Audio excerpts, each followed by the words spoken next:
Assalamualaikum warahmatullahi wabarakatuh. Perkenalkan, nama saya Andika Bagus Suryadityan dari kelas 12 Buga 2. Kali ini saya akan membacakan makalah tentang pendidikan, Pancasila dan kewarganegaraan.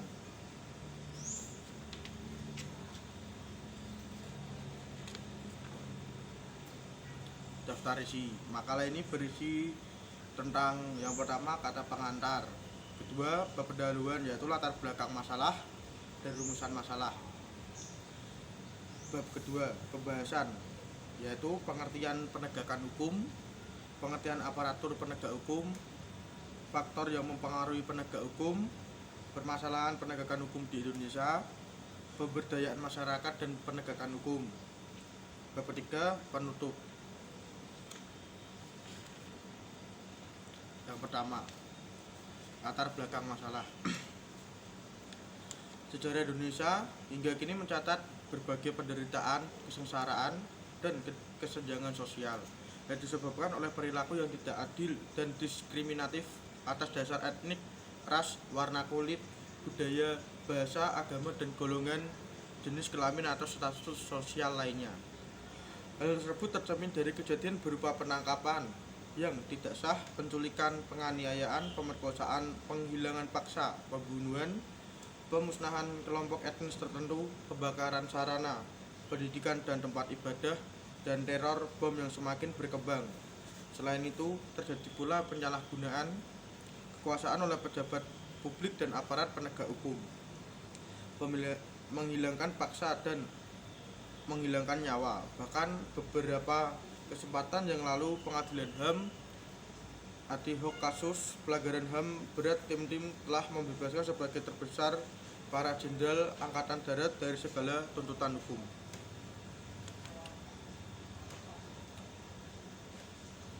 Dua, rumusan masalah. Dengan memperhatikan latar belakang tersebut agar dalam penulisan ini berusaha mendapat hasil yang diinginkan, maka penulis mengemukakan beberapa perumusan masalah. Rumusan masalah itu adalah: yang pertama, apakah penegakan hukum itu?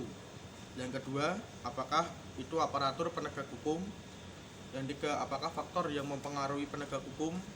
Empat, apakah permasalahan penegak hukum di Indonesia? Dan lima, pemberdayaan masyarakat dan penegakan hukum. Bab yang pertama, pengertian penegakan hukum. Penegakan hukum adalah proses dilakukannya upaya untuk tegaknya atau berfungsinya norma-norma hukum secara nyata sebagai pedoman perilaku dalam lalu lintas atau hubungan-hubungan hukum dalam kehidupan bermasyarakat dan bernegara. Ditinjau dari sudut subjeknya, penegakan hukum itu dapat dilakukan oleh subjek yang luas dan dapat pula diartikan sebagai upaya penegakan hukum oleh subjek dalam arti yang terbatas atau sempit. Dalam arti luas, proses penegakan hukum itu melibatkan semua subjek hukum dalam setiap hubungan hukum.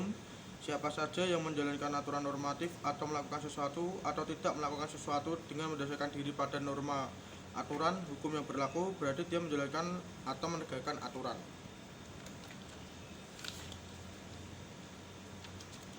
Penegakan hukum objektif. Seperti disebut di muka, secara objektif, norma hukum yang hendak ditegakkan mencakup pengertian hukum formal dan hukum material. Hukum formal hanya bersangkutan dengan peraturan perundang-undangan yang tertulis, sedangkan hukum material mencakup pula pengertian nilai-nilai keadilan yang hidup dalam bermasyarakat. Dalam bahasa yang tersendiri, kadang-kadang orang membedakan antara pengertian penegakan hukum dan penegakan keadilan. Penegakan hukum dapat dikaitkan dengan pengertian law enforcement dalam arti sempit, sedangkan penegakan hukum dalam arti luas, dalam arti hukum material, diistilahkan dengan penegakan keadilan. Dalam bahasa Inggris juga terkadang dibedakan antara konsepsi Court of Law dalam arti pengadilan hukum dan Court of Justice atau pengadilan keadilan. Bahkan dengan semangat yang sama pula Mahkamah Agung di Amerika Serikat disebut dengan istilah Supreme Court of Justice.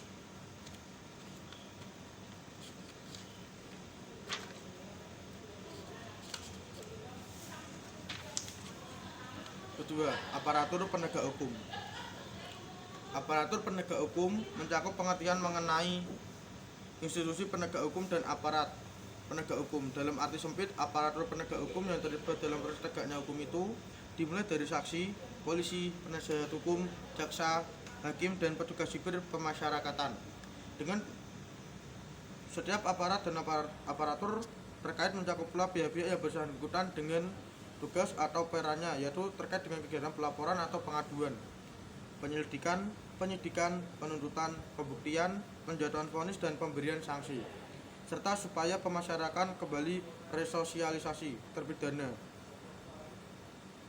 Dalam proses bekerjanya aparatur penegak hukum itu terdapat 3 elemen yang mempengaruhi, yaitu 1.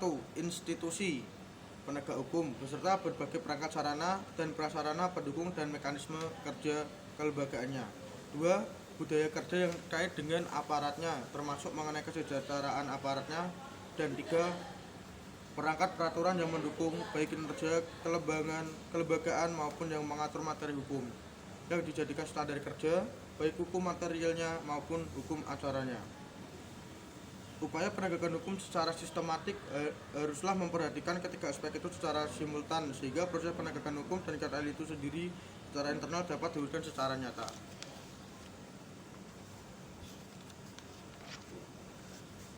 Faktor yang mempengaruhi penegakan hukum. Menurut Suryono Sukanto, dalam bukunya Faktor-faktor yang mempengaruhi penegakan hukum 2002-5 menyebutkan bahwa masalah pokok dari penegakan hukum sebenarnya terletak pada faktor-faktor mungkin mempengaruhi, yaitu A. Faktor hukumnya sendiri, yaitu berupa undang-undang. B. Faktor penegak hukum, yakni pihak-pihak yang membentuk maupun yang menerapkan hukum. C. Faktor sarana atau fasilitas yang mendukung penegak hukum. D. Faktor masyarakat dan lingkungan di mana hukum tersebut berlaku atau diterapkan. Dan E. Faktor kebudayaan, yakni sebagai hasil karya cipta dan rasa dibesarkan pada karsa manusia di dalam pergaulan itu. Kemudian Al Wisnubroto dalam bukunya yang berjudul Hakim dan Peradilan di Indonesia memuat beberapa faktor internal yang mempengaruhi hakim dalam mengambil keputusan. Adapun beberapa faktor yang mempengaruhi hakim dalam mempertimbangkan suatu keputusan adalah: yang pertama, faktor subjektif. A. Sikap perilaku a priori.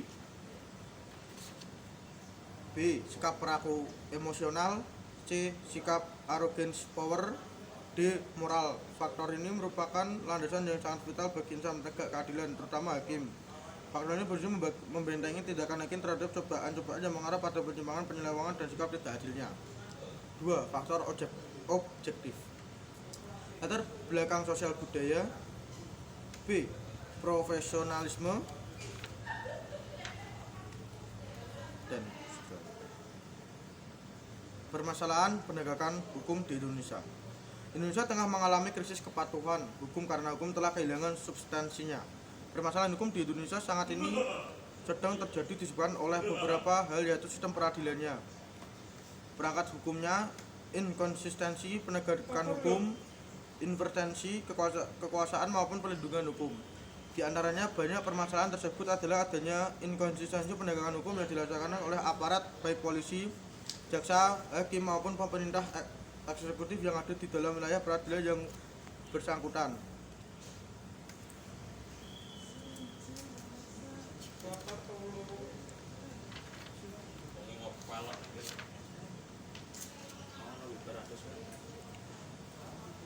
Ketimpangan dan keputusan hukum yang tidak menyentuh rasa keadilan masyarakat tetap dirasakan di hari ke hari.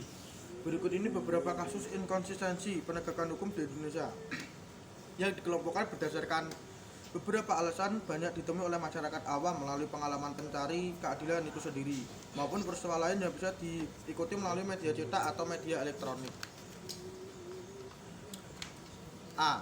Tingkat kekayaan seseorang. Tingkat kekayaan seseorang dapat memperingan masa tahan seseorang yang melakukan pelanggaran. Pelaku pelanggaran bisa menyewa pengacara mahal yang bisa mematahkan dakwaan kejaksaan untuk memperingati masa tahanannya. Atau jika perlu, pelaku dapat membayar hakim atau jaksa agar memperingan masa tahanannya.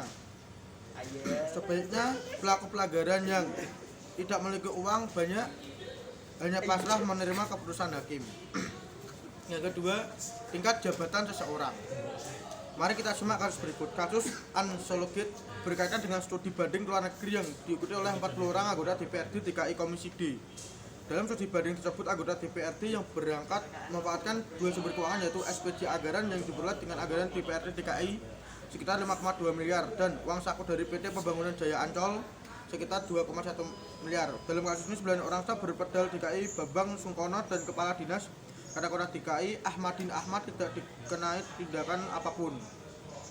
Penilaian masalah ini dilakukan tata media cetak dan media elektronik menemukan kesulitan dalam masalah pendanaan studi banding tersebut. Penyelesaian secara administratif ini seakan dilakukan agar tidak mencegah tindakan hukum yang mungkin bisa dilakukan. Rasa ketidakadilan masyarakat terurik ketika sanksi ini hanya dikenalkan pada pegawai rendahan.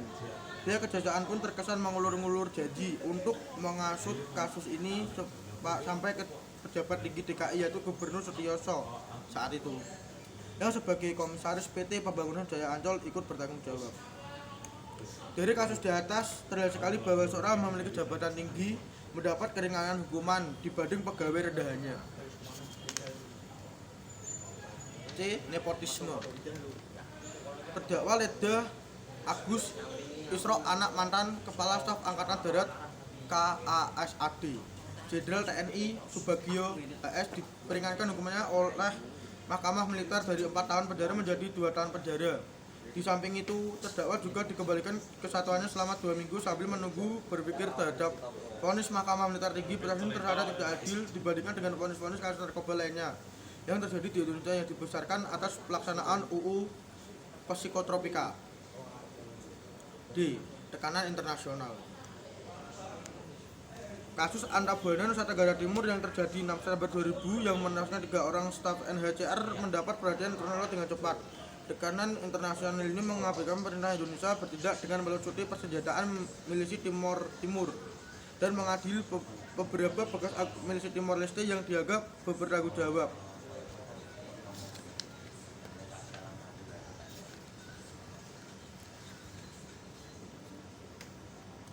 Pemberdayaan masyarakat dan penegakan hukum.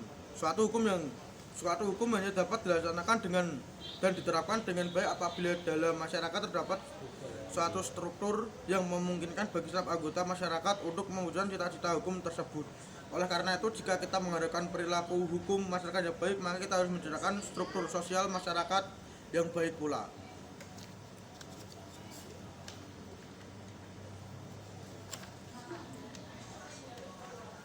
Kesimpulannya, penegak hukum adalah proses dilakukannya upaya untuk tegaknya atau berfungsinya norma-norma hukum secara nyata sebagai pedoman perilaku dalam lalu lintas atau hubungan hukum dalam kehidupan bermasyarakat dan bernegara.